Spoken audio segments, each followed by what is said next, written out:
forces to fight for their country. But Josh, I mean, on that question, just go back. I mean, you don't even go back to February. You can go back to November of last year. Brett McGurk, who is Assistant Secretary of State and one of the key point people for the administration on Iraq, he described almost exactly, what the threat was, both on the side of the Iraqis not being able to confront it, the fact that they were able to have benefiting from a sanctuary across a porous border in Syria. I mean, his description back in November was, we have seen upwards of 40 suicide bombers per month targeting playgrounds, mosques, and markets, in addition to government sites from Basra to Baghdad to Erbil. ISIS has benefited from a permissive operating environment due to the inherent weakness of the Iraqi security forces. This is one of your key people on Iraq who was raising this alarm in November of last year. Did this message get to the president? Did he believe it? Did he not hear it? What happened? John, this is something that the president has discussed on a number of occasions, that principally what we're talking about here is the rapid advance that ISIL was able to make across the Iraqi desert and the success that they have had after that advance to holding large swaths of territory. That is not to say that there wasn't an acknowledgement of the risk that this organization posed. But if I can just stop you for a second, because 2 months after Brett McGurk says this, the president calls ISIL the JV team in an interview with the New Yorker. We've been through this, and that's well, not clearly talking about. He was clearly talking about ISIL because the question was about. That's not true. The question was specifically about what happened after ISIL took over Fallujah. The question was directly about. We can look at the transcript after the briefing. That's not what the president also discussed this. Testimony to Congress. What I'm talking about is the person who is responsible for being in charge of the broader intelligence community. And what he said was, what we didn't do was predict the will to fight. That's always a problem. And what that goes to is the challenge of figuring out how exactly willing foreign fighters are to defend their own country. How capable are they? How well equipped are they? And how willing are they to put their life on the line to defend their own country? And we did know that there was some weakness among the Iraqi security forces because we had been publicly expressing concern for quite some time that Prime Minister Maliki was governing that country in a sectarian way that was starting to pull that country apart. And that would make it vulnerable to outside forces. And it certainly would reduce the ability of the Iraqi security forces to respond to a specific threat. What was not predicted was how quickly and how successfully ISIL would be able to make this significant advance across Iraq in a way that has allowed them to hold so much territory. How many times did he say we were unable to predict ISIL's rapid advance across vast swaths of territory and their ability to hold vast areas? Look, man, I don't know if it was just that the president wasn't listening or if he had his fingers in his ears and going la, la, la, la, la, la, la, every time somebody in the military or the intelligence community would say something, in congressional testimony.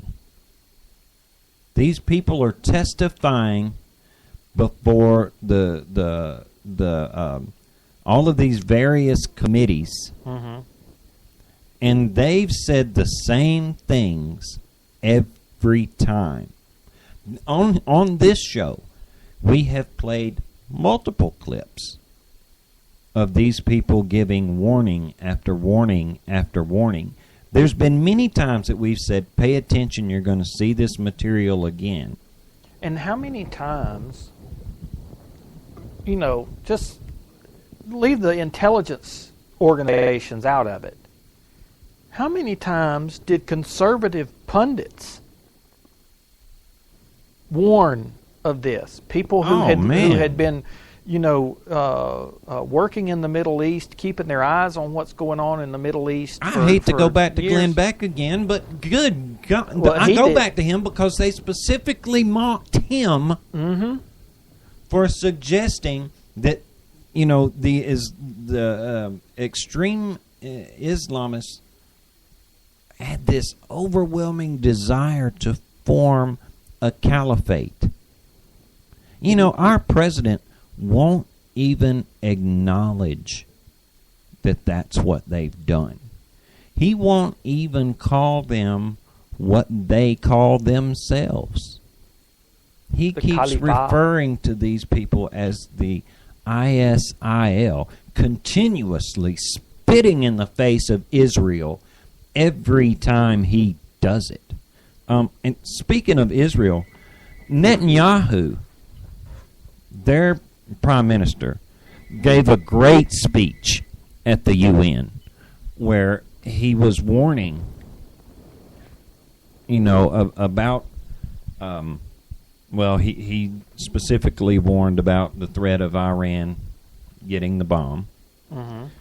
And he also was talking about, the huge threat that ISIS poses. He actually met with the president this week. No sooner did he get away from D.C. than the president and all his little mouthpieces start trashing Israel and accusing them of trying to provoke those poor Palestinians that just a month ago was lobbing rocket after rocket at them. That he's accusing them of mistreating those people because they're trying to rebuild places in East Jerusalem. By the way, the places that they're building settlements and things, they're not in Palestinian quote unquote Palestinian controlled territories. They're under Israeli control. These are Israeli territories that they have every right to be, building whatever they want to build there. If they want to build a shopping mall there, it's their It's their prerogative. It's their land. They can build whenever and wherever they want. But this president didn't even let the guy's seat get cold before he starts trashing him. I've got another guy. His name is Reza Aslan, who says that Netanyahu is so very, very wrong about ISIS that Benjamin Netanyahu couldn't possibly know anything about these people. Let's be fair. Benjamin Netanyahu has never tried to cuddle with ISIS. He has no idea how cuddly they really are if you really, get down and that's true. Try to give them hugs. Not just ISIS. He's never really tried to cuddle with the Muslim terrorists.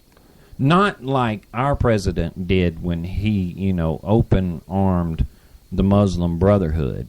Yeah, see, he understands how cuddly they can be. Yeah, absolutely. And how they like to snuggle. And be fair. Because he grew up with those people. Yeah. He understands them. But listen at this guy. Just when you think you can't be surprised. Defenders of Islam insist it is a peaceful religion. Others disagree and point to the primitive themselves. So, I don't think that there's anything more. There's the justice system in Muslim countries. You don't think is somehow more primitive or subjugates women more than in other countries? Did you hear what you just said? You said in Muslim countries. I just told you that Indonesia, women are absolutely what? And female mutilation is different than extreme forms of these repressive countries, these autocratic countries, is representative of what's happening in every other Muslim country. It's frankly, and I use this word seriously, stupid. So let's stop doing that. Okay, Reza, let's listen. I want you to listen to Benjamin Netanyahu again. This is actually the one I wanted you to hear. Yeah, the ISIS. But our hopes and the world's hopes for peace are in danger because everywhere we look, militant Islam is on the march. It's not militants. It's not Islam. It's militant Islam. And typically, Its first victims are other Muslims, but it spares no one. He's making a clear distinction there. He says it's not militants, it's not Islam, it's militant Islam. Do you understand his distinction there? Is he correct? Well, he's correct in talking about militant Islam being a problem. He is absolutely incorrect in talking about ISIS equaling Hamas. That's just ridiculous. No one takes him seriously when he says things like that. And frankly, it's precisely why, under his leadership, Israel has become so incredibly isolated from the rest of the global community. Those kinds of statements are illogical, they're irrational, they're so obviously propagandistic. In fact, he went so far as to then bring up the Nazis, which has become kind of a verbal tick for him whenever he brings up either Hamas or ISIS.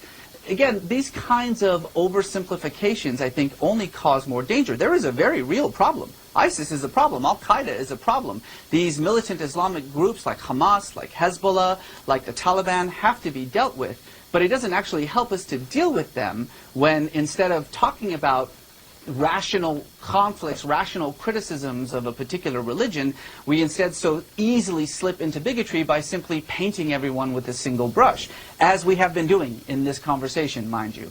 Well, we're just asking the questions, Reza, and you're Just asking questions in this guy's mind is bigotry. Well, Just yeah, speaking because, see, about it. The worst thing you can be in this politically correct world that we live in is a bigot. It's the absolute worst thing. You know, a murderer, that's not nearly as bad as being a bigot. No, somebody that would behead an aid worker or a photojournalist, something like that. Just like in perfectly acceptable. Just like in the community over there in Great Britain, the Rotherham community, it's better to let young girls be raped as an epidemic by Muslims, right, than to be thought a bigot or to talk about it.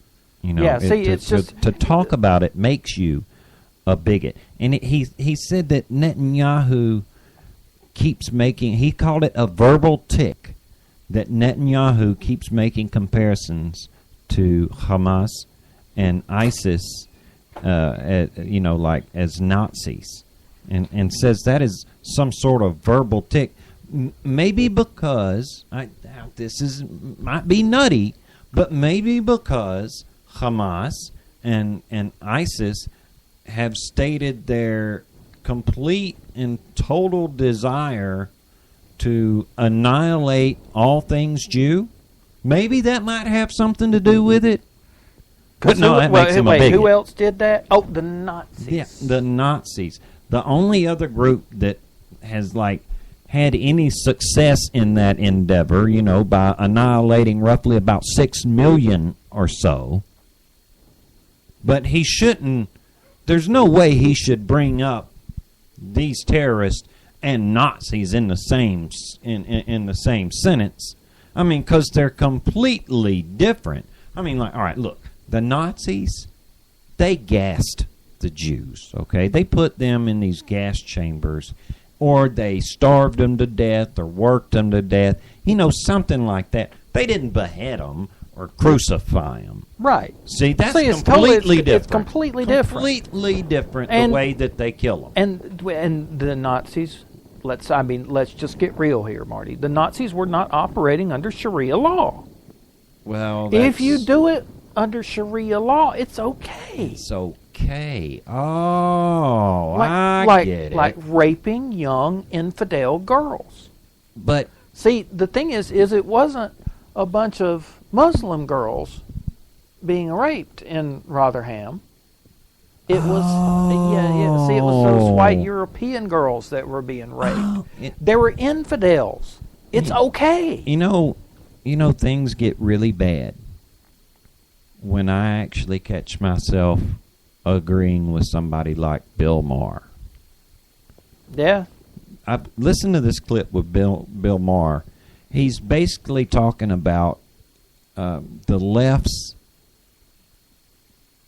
hypocrisy when it comes to intolerance. Now, like the left when